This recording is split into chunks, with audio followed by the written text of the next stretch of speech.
Thanks for checking out the Auto Knives YouTube channel. If you haven't already, go ahead and hit that subscribe button down below. That way you don't miss any of our latest videos. Today we're going to be kind of taking a look at the anatomy of a knife or the parts of it, and you might hear some terms like bevel or, grind, pivot, liners, and not know what they're talking about. Hopefully we can kind of clear that up for you.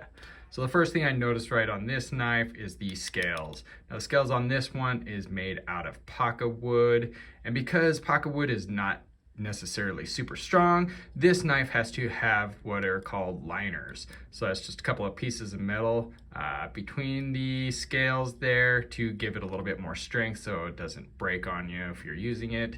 And the next thing I notice on these is this knife has what's called barrel spacers, where some other knives like this one has a back spacer, which is just a solid piece compared to those two little screws right there.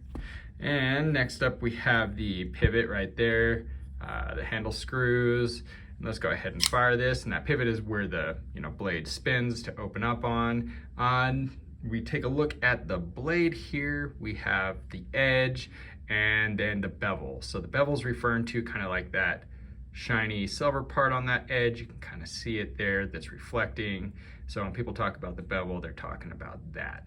Next part, we have the grind right here, and the grind kind of goes up here on this part too. You got the spine of the blade, you got the thumb stud, the flipper tab, and this one is a liner lock, so disengage down there.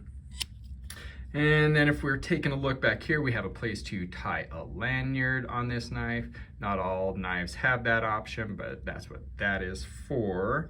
And again, just very smooth, nice knife.